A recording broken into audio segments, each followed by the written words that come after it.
Mas antes de a gente entrar no tema especificamente, me conta uma coisa, cara. A sua formação não é de teologia original. Você é da área do direito. Sim. Vamos entender um pouco a sua história de vida para ver onde que você chegou nesse tema. Então tá. A minha formação acadêmica da área do direito. Mas eu sempre me voltei para o estudo de teologia. Eu tenho cursos de teologia, não fiz faculdade de teologia. São cursos que nós fazemos, né? E com ênfase em escatologia. O que é escatologia, cara? Escatologia é a ciência que estuda o final dos tempos, que é a matéria que eu amo.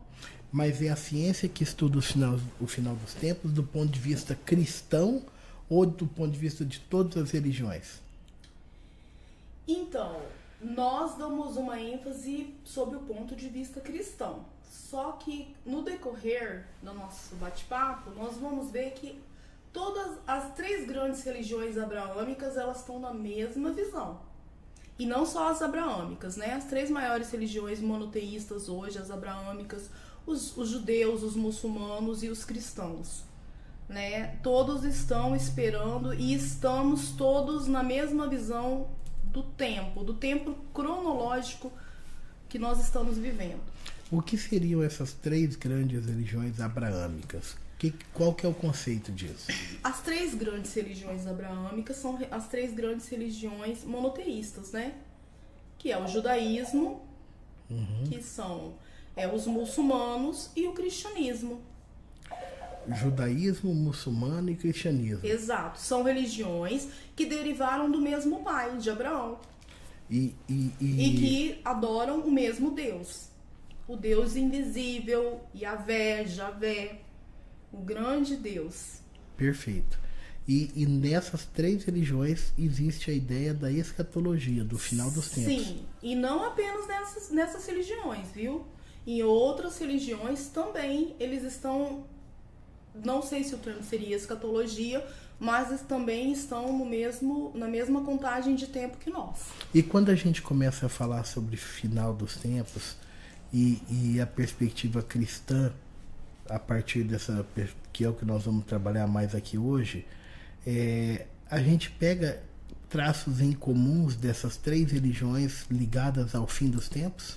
Totalmente. Para você ter uma ideia, os muçulmanos estão esperando o último Mahdi. Os judeus estão esperando o Messias. E nós estamos esperando o anti-Messias, que é o anticristo. Então, enquanto o mundo está esperando o Messias, o Mahdi, o Messias, nós cristãos estamos esperando o anti-Messias. Todas focadas. E o marco da vinda dessa pessoa sendo o marco do final dos tempos. Exatamente. E vamos lá. Agora vamos começar a falar sobre o final dos tempos. Você estava me dizendo, e para mim foi uma surpresa, que quando a gente vai estudar o final dos tempos na Bíblia, sobre a concepção cristã, não é só no Apocalipse que a gente vai encontrar isso? Não.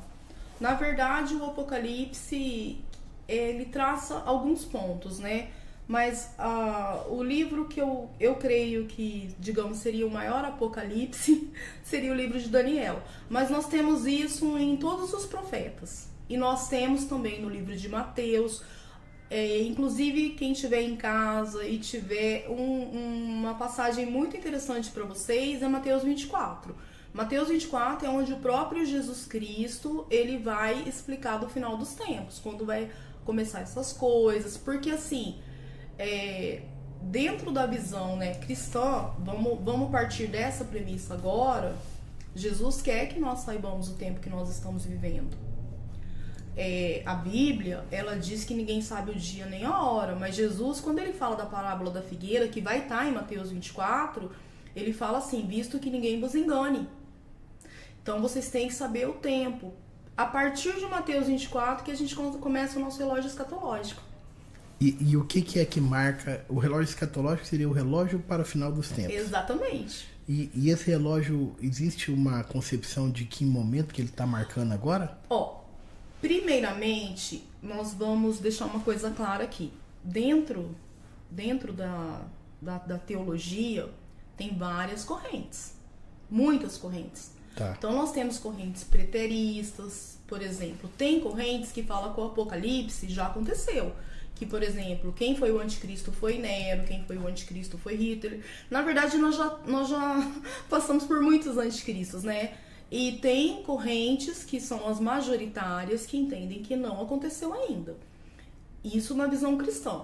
E para os judeus, eles estão esperando o Messias. Porque, vejam bem, os judeus, eles não aceitaram Jesus Cristo como Messias. Apesar de Jesus Cristo ser um judeu, né, da tribo de Judá, descendente do rei Davi, que assim deveria ser o Messias. Tendo todas as características, ele não foi aceito pelo povo dele. Tá, mas aí a gente volta na questão do relógio do fim do mundo. Relógio do fim do mundo. Esse relógio do fim do mundo começa marcando ali por Mateus 24. Porque assim, Mateus 24 fala do princípio das dores. Então, se a gente for colocar uma cronologia, nós vamos ter princípio das dores, que ao meu ver nós estamos saindo e entrando num período que se chama Grande Tribulação. Depois desse período, que é um período de 7 anos. Não são 10 anos, não são 5 anos, não são 6 anos. É um período que é a Grande Tribulação de 7 anos, que vai ser o governo do Anticristo. Então, ao meu ver, nós já estamos com um pezinho na Grande Tribulação. Depois da Grande Tribulação, nós vamos ter aquela guerra, que eles falam a Guerra de Armagedon, e a volta de Jesus e o governo milenar. Basicamente, fazendo uma cronologia, seria isso. Tá. E quando você fala no sentido nós estamos entrando, é no sentido literal. Nós estamos gravando esse podcast hoje, 30 de agosto de 2024. Sim. Ele vai ficar na internet por anos. Imagina se não vier o fim do mundo, né? Ficamos muito felizes em estarmos contribuindo. O que eu estou falando não é um achismo meu. Grandes teólogos, grandes estudiosos, nós podemos citar vários nomes, né? O Lamartine Pocella, o próprio Daniel Lopes, o Rafael Bittencourt, vários, eles têm todos a mesma visão, os mesmos estudos, entendeu? Não é algo meu. E quem estuda geopolítica, já citando o Daniel Lopes, né, o Rafael Bittencourt, a gente está seguindo a agenda da ONU, a Agenda 2030, né?